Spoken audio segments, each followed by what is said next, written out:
one single information about his fate. Like, we just had this single question: is he alive or not? Right here and now, I am talking to you about the suffering of tens of thousands of families of missing, forcibly disappeared, Syrian lawyer refugees, Noura Ghazi, women in whose particular, detained husband was along the security executed buffer without area warning closest to soon my after a country, Syria. 3-minute hearing, I speaking to the specify UN women for Security refugees. Council last year. She eventually discovered her husband's fate, unlike so many others. No one knows their whereabouts, no one knows their fate. So the families keep paying money, and I know a lot of families who sold all their properties in a try to bring up some information about their loved ones, but it was for nothing, unfortunately. The Syrian regime is responsible for the majority of the country's estimated 100,000 missing people, but around 8,000 of these disappeared into the clutches of so-called Islamic State or ISIS. I have like a little brother. He was a cameraman in Raqqa.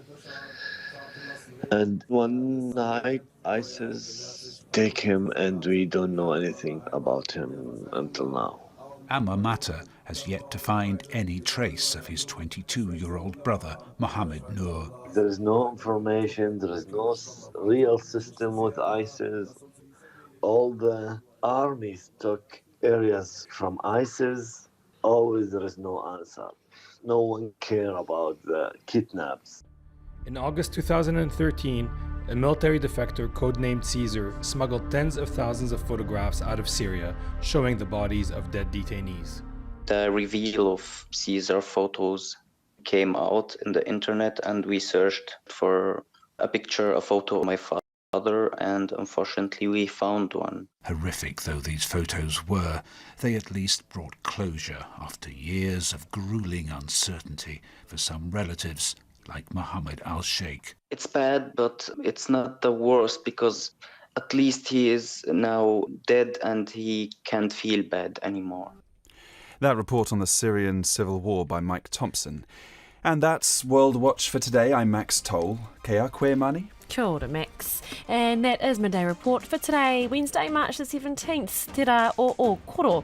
If you're interested in an update on Aotearoa's vaccine rollout, head to our website, rnz.co.nz, for a live briefing from the Beehive at 1 o'clock. Big mahi to our producers Denise Garland and Amberly Wolf, and our operator Sam Smale. We'll be back tomorrow, but for now, kia pai tō koutou rā, noho ora mai.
Right, good afternoon everybody.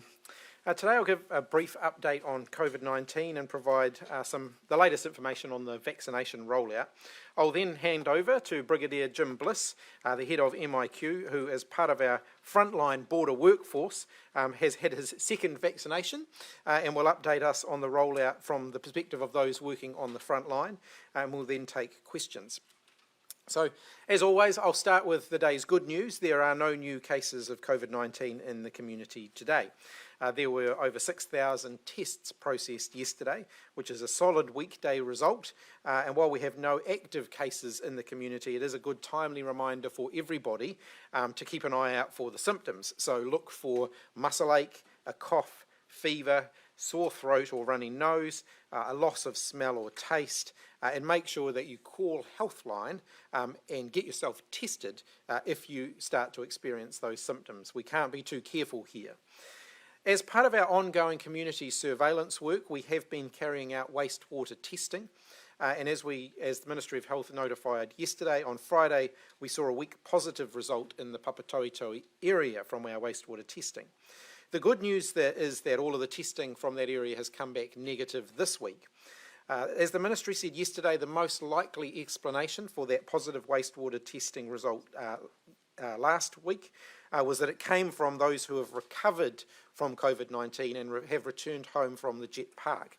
So mapping was done to identify where all those people live and to confirm that they are all feeding into the same interceptor where the test was taken. So it is possible that people continue to shed the virus after they have recovered and that gets picked up in the wastewater. That's been the Australian experience as well. So there is no risk to the community from this as long as while we're detecting wastewater fragments, those people are no longer infectious. What it does tell us, though, is that this kind of surveillance testing will help us to pick up if there are any undetected cases of COVID-19 in the community, and it means that we'll be able to act quickly on that. So now to vaccines. As of midnight last night, nearly 27,000 people have received their first, and in some cases now their second, doses of the Pfizer vaccine. Just under 60% of those vaccinations have been delivered in Auckland, and around a quarter of those to Māori and Pacifica people. More than 90% of our border and MIQ staff have had their first vaccination, and Jim will have more to say on that in a minute. And we're making good progress on the rest of Group 1, while we're beginning to start the process of moving into Group 2. To date, more than 1,100 vaccinators have completed the COVID-19 vaccine training that's required in order to administer the vaccine, and that includes how to handle and give the vaccine, ensuring the vaccinators can speak confidently to the people and answer their questions about it. That workforce will continue to scale up during the year in line with the vaccine delivery schedules, and we're still registering interest. To date, more than 5,000 people have registered their interest in being vaccinators and being involved in this program. Our current estimates suggest we need 2,000 to 3,000 full-time vaccinators outside of our regular workforce of general practitioners, nurses and pharmacists. We're also working closely with Māori and Pacific providers, our partners across the health and disability system, including aged care and other sectors, as we move through the next stages of the rollout plan. So it's a good, solid start to the country's largest ever vaccination program. Today I've released a graph that shows the overall expected distribution of vaccine delivery throughout the course of the year. It's important to note that we have to sequence to coincide with deliveries to make sure we don't run out at any points during the year, and we've worked through that very carefully. So we've got to make sure that we've got enough vaccines to do the second dose 3 weeks after people have had their first dose, and to make sure that as we ramp up our vaccine delivery, that's sustainable. What we don't want to do is find that we're ramping up and then we're having to scale down and then ramp up again. We want to be able to sustain that. And so our delivery program, which you'll see reflected in the graph that we've distributed, highlights that we have a plan to be able to do that. Vaccine deliveries will ultimately make New Zealand a safer place to live. That's why we're asking all New Zealanders to get vaccinated, because the best way to protect yourselves, your whānau, their lives and livelihoods is to be vaccinated. So I'll now hand over to the Head of Managed Isolation and Quarantine, Brigadier Jim Bliss, for a bit of an update from their perspective. Thank you, Minister. And kia ora, everybody. I'm pleased to say that the second round of immunisations for border and MIQ workers is underway. I was at the Jet Park quarantine facility yesterday in Auckland to join with the first cohort of workers who've received their second dose. This is the group that were inoculated 3 weeks ago.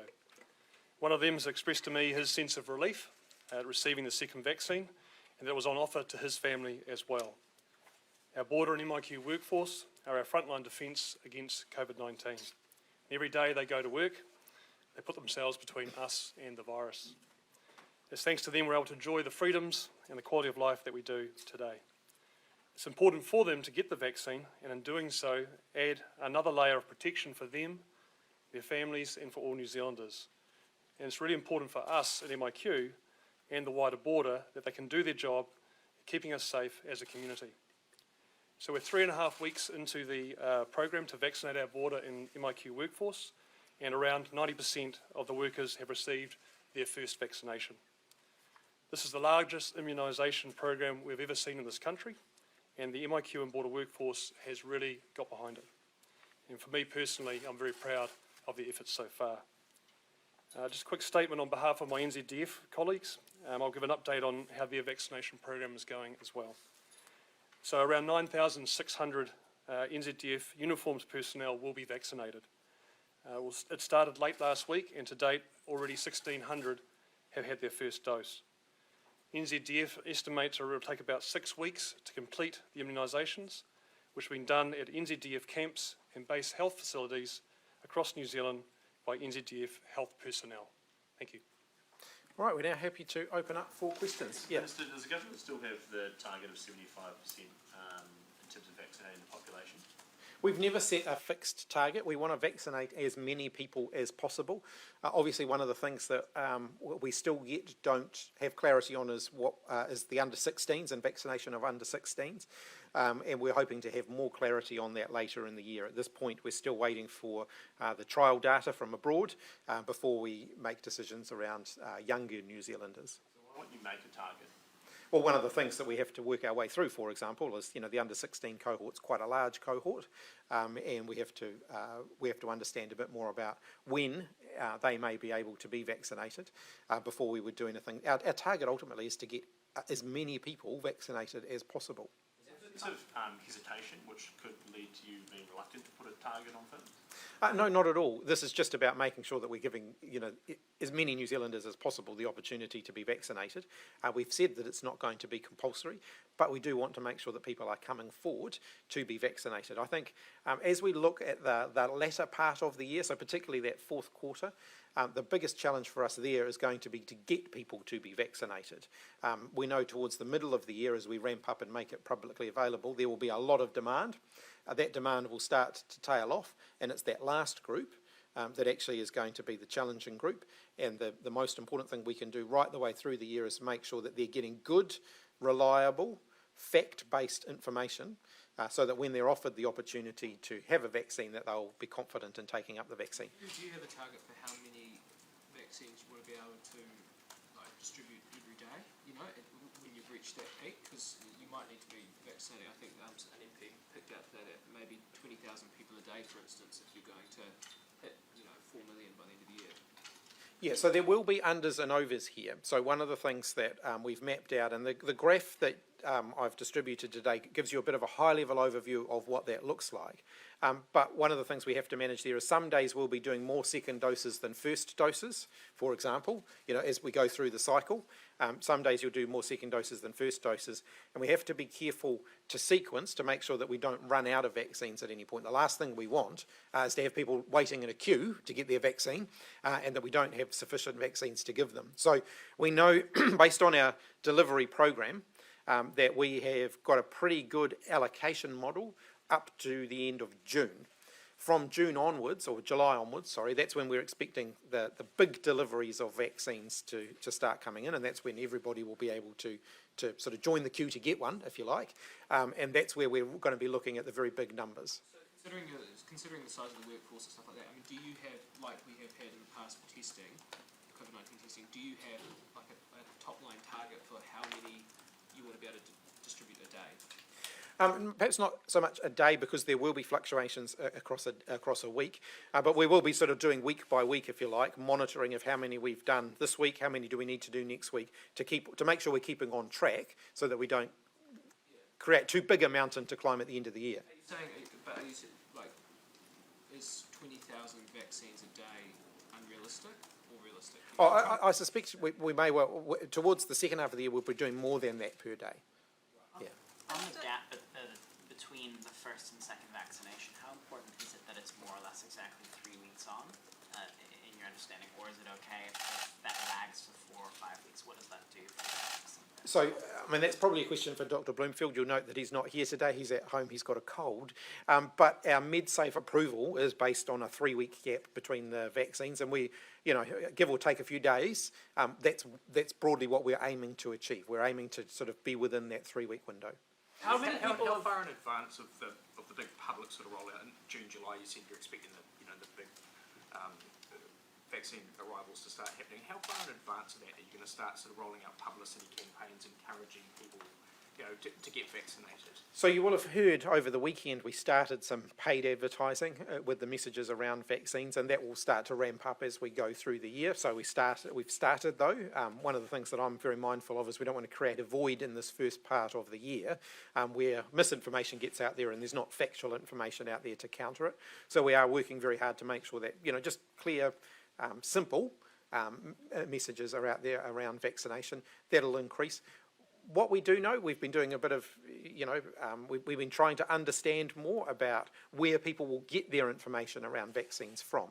And we know that the people that they will trust most are their trusted health practitioners. So their GP, the people who they interact with regarding their health needs most frequently, even their pharmacists, they will trust them to impart good, reliable, impartial information to them about vaccines. So we're making sure that they've all got information, that when people are having those conversations with them, they've got the latest up-to-date information.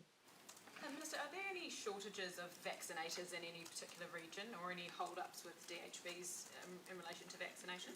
No, you will see in terms of the breakdown of vaccinations that have been released so far, there are some areas where there isn't a lot of vaccination going on at the moment because they don't have MIQ and those border workforces and so on, and so they won't be getting underway yet. Others are ramping up. So Counties Manukau at the moment, the DHB there are bearing the brunt of the COVID-19 vaccination campaign so far because of the nature of the community that they are serving. So they've got Auckland International Airport, they've got the bulk of the border workforce there, and so they've been very, very busy. What we will have the ability to do, if we need to, is move vaccinators around the country for events, for example, if we needed to do that. But that's very much an equation for the second half of the year rather than the first half of the year. Can you ever to say why sort of around 9% of MIQ workers and border workers haven't been vaccinated yet? So we're working our way through that. There are some employment matters in there, obviously. So we have said that in order to do some of those frontline roles, you will need to be vaccinated. But that doesn't mean that if you have been doing that role, you have to be vaccinated, because that would be making it compulsory. We're not making it compulsory, but we may be making it compulsory to have one in order to do certain jobs. And so there's an important distinction there. So what that means is as we progress, some of it will be just logistics. People might not have been rostered on, they may have been away for a period of time. This is a workforce that does fluctuate. And so what you'll see is the overall number of people required to be vaccinated in that category will continue to increase because people do cycle in and out of working at an MIQ facility. So there's a data issue there. The feedback that we've had is that the number of people who are saying no to a vaccine is very, very small. But because the overall number keeps shifting as more people come on and off shift, that kind of getting to that 99, 100% is always going to be a challenge because new people are coming in and therefore needing to be vaccinated. How small is that very small number? You said that only a few people or a very small amount of people have said no. What's the actual number of people that have refused the vaccine so far? Look, the last update I had was in the early double digits. Now, I haven't got an absolute figure for you at this point, but I can certainly come back to you as soon as I do have that figure. Are you suggesting that if they decline the vaccine, they will be asked to leave the role, or that they won't be allowed to continue to work in the MIQ environment? So one of the things that makes this complicated is we're dealing with a number of different employers and their situations are all different. And so we'll be working with them to make sure that those who are doing those at-risk roles are vaccinated.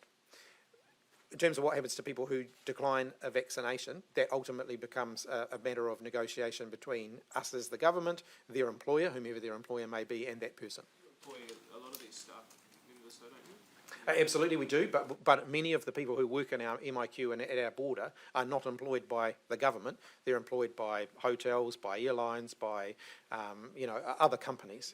On legal footing, is there mechanisms that you're able to do that? Look, you're asking me for a legal opinion. What I have said to all employers who are considering this is that they should make sure that they are getting good legal advice in any decisions that they're taking about this. We've spoken to some Defence Force staff who are working in MIQ who are confused by this apparent double standard because they're barred from using the communal gyms and eating areas, but other hotel workers, for example, who work at MIQ are allowed to go to the gym. Can you explain why there are those extra precautions for Defence Force staff but not others?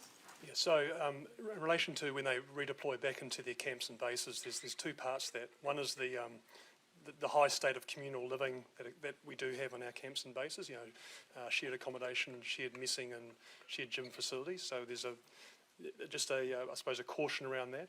And the second one also is the Defence Force has to protect its operational capabilities should they need to deploy to somewhere like the Pacific to do a disaster relief type event. So it's a cautious approach to managing a workforce, a large workforce, in a fairly tight, confined environment. Why can't they go to a military gym, but they are allowed to go to a mass event, to a large event like a 660 concert? So this is a process or a procedure that Defence Force has chosen to take to protect its own workforce. I understand, I do know from my previous job that they sequence and they book timings, or they can adjust timings so that people do have the access to gym facilities and recreation and the like on base. Okay. Why is it any different for a Defence Force worker not to go? They're barred from the gym, so why is it any different for someone who works in an MIQ facility who's a hotel employee? Surely there's the same. These are Defence Force workers that are coming back into a Defence Force base and are living in a high density communal environment where you have a workforce that has different operational outputs, and it's a cautious approach to protect those operational outputs and the community. Has it been communicated to the MIQ workers from the Defence Force? I think so, yes, and I would say last year when I was working in the Army, yes it was. We'll come up back here. Just on MIQ Defence Force workers as well, we've been hearing reports of burnout and stress among those Defence Force MIQ workers. Can you tell us about this? Can I make a brief comment and then I'll hand over to Brigadier Bliss to make more of a comment on it. I do want to acknowledge this is a challenging environment to work in, and people are working really, really hard at the border and in our MIQ facilities to keep us all safe. And really what I wanted to do at the beginning of responding to this was just, again, as we have previously, acknowledge them for the contribution that they are making. Many of them are feeling a bit of a stigma associated with the work that they're doing at the moment, and they continue to go to work every day and do it on our behalf. And some of that stress that they'll be feeling will be a mental stress because of that. And we can all do something as a country about that by giving those workers a bit of a break and making sure that we're all thanking them for the work that they're doing. But I'll hand over to Brigadier Bliss. What I would say is that the operational deployment cycle that Defence undertakes, what they call Op Protect, or their support to COVID-19, is cognizant of the types and roles that they fulfil in the MIQ, and therefore they're managing the workload or the deployment length in order to not only safely manage that workforce, but also that when they return back to the camps and bases, because many of the soldiers and sailors and airmen are deployed away from their home locations, that they do have a time for respite and also to time with families, and then also to recommence their training and their coursing as part of a New Zealand Defence Force personnel. Yeah, has Cabinet considered any vaccine applications under national significance or compassionate grounds yet, and have any sports people been vaccinated? No, not as yet. No, not as yet for both questions. When are you expecting to have that framework done? Look, I'll take that to Cabinet. I'm working on that at the moment. I'll take that to Cabinet for final approval as soon as I'm comfortable with that. I'm working very quickly to try and make that as soon as possible. So as soon as we have, I'll certainly let you know. Is it your understanding that morale remains low amongst these MIQ, these Defence Operation Protect deployed Defence Force workers, but attrition isn't necessarily higher? I would start off with, I'm seconded to MIQ at the moment, so I would not like to speak out of turn for a Defence Force at the moment. From the soldiers and sailors and airmen that I talk to, they're immensely proud of the work that they're doing in MIQ. They're a big part of the workforce, but alongside all of their colleagues, they do a fantastic job. So I'd just like to leave it at that. Okay, we'll come back over here. Brigadier, after your second dose, how do you feel? Any different? After my second jab, so in the Army you get quite a few jabs to deploy. I feel fine, and this one's no worse than any other vaccine I've had. What's it like? It's just like, It's like any vaccine getting jabbed, arm getting jabbed with a needle. So yeah, it's okay. Those double-digit people you said who refused the vaccine, is that number sort of in line with what you expected, or is it higher or not? And what's kind of been done to try and, is there an effort to try and convince them? I didn't expect it to be hugely high amongst this group. You know, the sort of the decline rate to be particularly high amongst this group. This is a group of people who are being tested frequently for COVID-19. So to some extent, people who were reluctant to be vaccinated would have also been reluctant to be tested, and therefore may have already left this particular cohort of the workforce. So we weren't expecting it to be particularly high. The anecdotal feedback, always reluctant to make decisions based on anecdote, but the anecdotal feedback we've had so far is it's a hesitancy rather than an opposition to the vaccine, and that some of that will resolve itself over time. So, you know, they're just holding back. They're not saying no, they're just not quite there yet. So that's the anecdotal feedback that we've been getting from people about that. So obviously that has an implication for, we still have to manage to make sure that we're reducing the risk in the meantime. There's no consideration at the moment to require them to get vaccinated? Like I said, there's a distinction between requiring a person to be vaccinated and requiring someone who is doing a role to be vaccinated. So we're not making it mandatory, which means we're not going to be requiring a person to be vaccinated, but there will be some roles, our frontline border worker roles, many of them, where we will say in order to do that job you need to be vaccinated, and therefore if you're not going to be vaccinated then you won't be able to do that role. And then it becomes an employment matter as to how we handle those who say no, we're not going to be vaccinated. To clarify, with the Lion King production, were they reserved places in MIQ, or did they have to go through the same process as everyone else and refresh the website constantly looking for those spaces? My understanding is that they secured vouchers through the bookings system.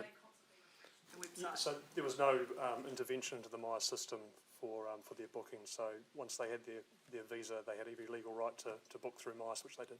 How were they able to get, is it like 126 spaces at once, or are they in staggered periods of time? I don't know that information, but they have used the same booking system as everybody else. We have not provided them a preferential allocation or anything like that. They've used the same booking system that other people trying to get into the country have. The status of the Pullman Hotel? Sorry, what's that? What's the status of the Pullman Hotel currently? So the Pullman Hotel is being used. You'll recall that we emptied it for a period of time. We then put some people in it. We've then decided to do further work on some of the air conditioning systems, so the number reduced back down again. Basically, and Brigadier Bliss can provide you more of an update, the Pullman Hotel is effectively 3 tower blocks. One of the tower blocks has had its air conditioning system upgraded. One of them will be kept empty so that work can be done, and then ultimately they'll switch to the other tower block to get that work done. But again, I'll ask. So the central tower is the one that's got the lifts in it. And so when the Pullman was emptied, the remediation work was done on that central tower. So that's the one that accesses all floors and the communal areas. So now we've loaded one side of the tower with less than 50% at the moment, and the work is conducted on the other side of the stack. And then once that work is complete, and it's all sealed between the 2 towers, so there's no chance of any worker coming to any contact with any returnee. Once that work is complete, we'll then flip it over and we'll conduct the work on the other side. It's a concern. Is the Pullman still going to be used when it's? It must be among the hotels where the contracts are sort of due. Is it? Yeah, look, the Pullman Hotel is a good facility. We've looked really closely at that. It's been one of our better performing facilities. I mean, they've all performed very well, I think. The Pullman Hotel has performed very well. We've looked at things like the air conditioning systems and so on. Probably the bigger change, and again, Brigadier Bliss might want to comment on this, is around the movement of people within the facility to reduce that risk of transmission between people. Remain one of the hotels you use in the long term. Well, look, that's all subject to negotiations. I don't know whether they've signed on the dotted line yet. Has it firmed up on whether you'll lose any hotels in the system yet? No, that hasn't firmed up yet. It is possible that as a result of those discussions and other things, including our ongoing work to look at the suitability of all the facilities that we have, that there may be some change in terms of which facilities we're using. Have you identified any other facilities that you could use? Look, at this point, that's all speculative, but what I would say is that we're always looking at whether our balance, whether the portfolio of facilities we have is the right one, whether there are any hotels we're using which we would prefer not to, and whether there are other hotels out there that we could be using that might be better. So we're always looking at that. Is the government liable for some kind of clean-up costs when it finishes with the hotel? Just because I guess new arrivals a sense of safety, but not necessarily. Look, that's all part of the commercial negotiation in terms of the exit terms. The exit terms do allow us to get out of the contracts that we have quite quickly in the event that we need to. So we're doing two things with our contract renewals. One is we're trying to secure a longer term guarantee that we can use those facilities, but in keeping with that, we also need to be able to exit out of them at the point that we don't need them anymore, and we don't want to be paying for hotels a year into the future if at a given point of time we say, well, we actually don't need to be using, we don't need a quarantine arrangement on the scale that we currently have. And what's the latest you have on the current status of the various vaccines at MedSafe? I think AstraZeneca had applied last time we were talking, maybe Janssen were in the early stages. Are they close to having that meeting? Is there anything else going on? My understanding from the last conversation I had with MedSafe, which was about a week and a half ago, was that the Janssen vaccine was the next one that was sort of closest to getting over the approval line. Still some more work to go there. The AstraZeneca had been reasonably slow in providing them with the information that they need. Very happy to arrange someone from MedSafe to talk through the approvals process. But there are two important components here. One is around the data that's to do with the efficacy and safety of the vaccine. But there is a process also around the approval of the manufacture of the vaccine. And at this point, my understanding is that in terms of AstraZeneca, they haven't been able to supply MedSafe information about where it would be where our allocation of vaccines would be manufactured, for example. And that is one of the things that they'd need to get the vaccine approval. Is it your intention that by the time we get to wide population rollout, you have other vaccines available, even in small amounts, just so anyone who's allergic to Pfizer can still get a vaccine? That's right. And so we're talking about a very small group who could be allergic to Pfizer based on the advice that we've had so far. And the advice that we've had so far is that the Janssen vaccine would be suitable for that group who may have be allergic to Pfizer. Sorry. Like tens of thousands? No, very small. Very small. Papua New Guinea is experiencing a large surge in cases, and Amnesty International has called on the New Zealand government to provide more PPE and support for sort of clinical and medical infrastructure. Is that something that New Zealand's looking at doing? Look, I might refer you to the Minister of Foreign Affairs on that one. That's an issue that I know she's looking at. Come over the back here. Are you aware of a new COVID strain found in France in a Brittany hospital where some of the cases had negative PCR tests and only returned a positive result from blood samples? I'll get Dr. Bloomfield to give you more guidance on this. I haven't had that particular information, but I'd make a few observations without knowing all of the detail of that. The first is that new variants pop up all the time. That's the nature of a virus. They're constantly mutating, therefore new strains will emerge all of the time around the world. The second is that PCR tests won't always pick up historic infections, whereas a blood test will. So we use serology testing, so the testing of blood, to determine whether someone could have previously had COVID-19 if they're not getting a positive PCR result. So we use that in our case investigation process. So for example, if we've got two cases and we don't know how they're linked, we may use serology testing to try and identify the potential chain of transmission in between them. People who've previously had it who may no longer test positive. So that's the way we're using it. So again, I'll just give those two observations without knowing the exact specifics of that case. Is it going to have to go through the process of approving AstraZeneca before we send that off to Pacific nations? Look, that will ultimately be up to those Pacific nations as to what approval process they use. Certainly for the realm countries, the feedback we're having at the moment from them is that they're keen to use the Pfizer vaccine, which is approved in New Zealand. Can I just loop way back? Apologies. The question around the sort of Defence Force MIQ workers. So the Simpson and Roche health report stated at the time that the emotional and physical demands on workers was actually unsustainable. So I just like your reference to the kind of more time spending with their family and those sorts of things. Are there any other measures in place to make the role more sustainable? So I suppose I'm 3 months out of my previous job, so I think it's worth having a chat to Defence around some of the new things that have been put into place to support the team.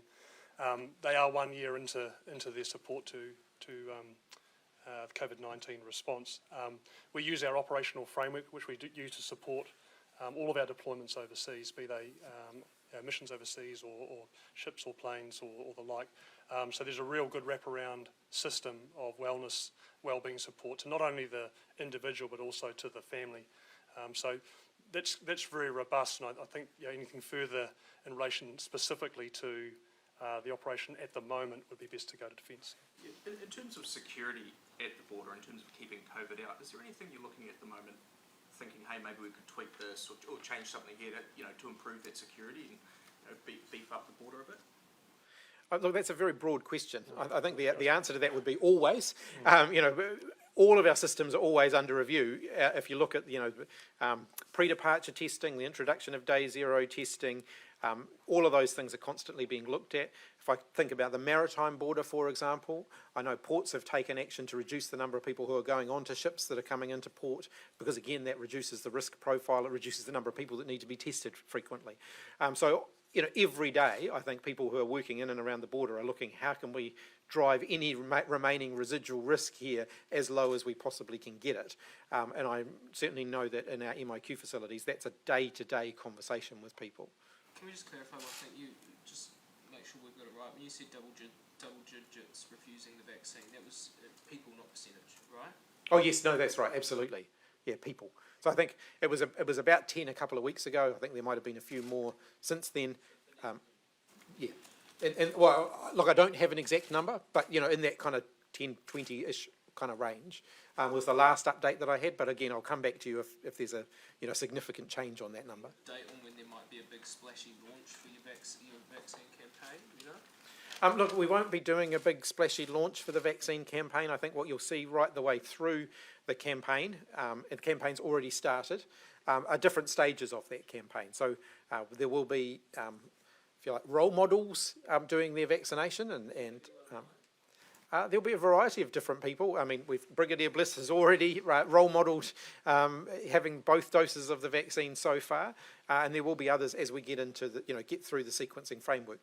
I do want to pick up the obvious question that we get asked all of the time, is when will we get the vaccination? As the Prime Minister and I have both canvassed before, there's an interesting equation that we're balancing up here.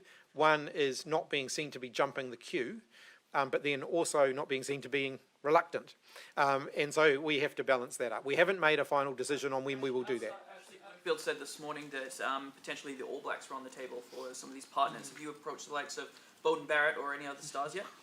Look, those discussions, I haven't been involved in those discussions, but yes, we are looking at role models to be out there and demonstrating the safety of the vaccine and giving communities confidence that they should also get the vaccine.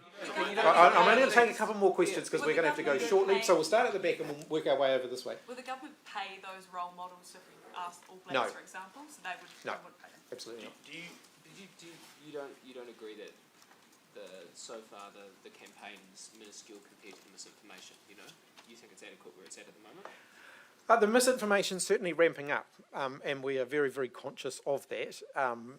We all have a role to play in making sure that we're targeting and combating misinformation, and I want to thank the media for the work that they are doing in that space.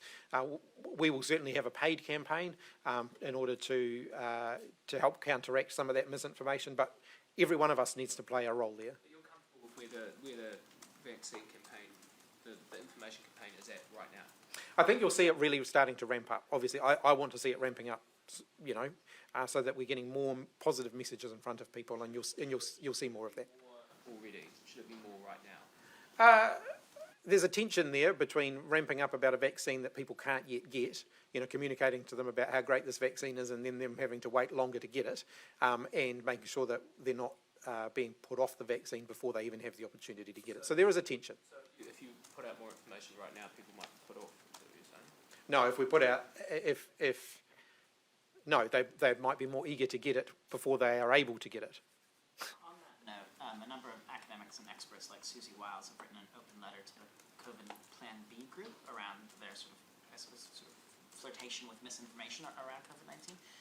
What are your thoughts on that dynamic and the Plan B group's sort of interactions with some of those non-scientific? Look, what I would say is that the scientific community in New Zealand have played an incredibly important leading role in our COVID-19 response, in getting reliable, scientific, fact-based, trustable information out there. And when it comes to the vaccine, we absolutely want them to continue to play that role. Our medical community also have a really important role there. We know that people will have a trusting relationship with their doctor, with the nurses that they interact with, and so on. And so they are going to trust what they are saying around vaccines. So we're working really closely to make sure they've got the information that they need to be able to support that. And last question over here. Just quickly, back on the role models. Have any role models that you've approached you known? No, not so far. All right then, one more. Yeah, thank you very much. I just feel like we didn't really get an answer there on that last one. Do you feel happy with where the information campaign is at right now? Do you feel it's adequate? Within the limitations that we have, but obviously I want to see that ramping up, and you will see that ramping up. What's that? What are those limitations? Well, the fact that we don't have vaccines available to everybody at this point. You could be telling them that they're coming and that they're good, right? Well, look, we know that people are keen to get vaccines. At the moment, the issue is that we don't have enough vaccines to be able to give everybody vaccines. All right, thanks everybody.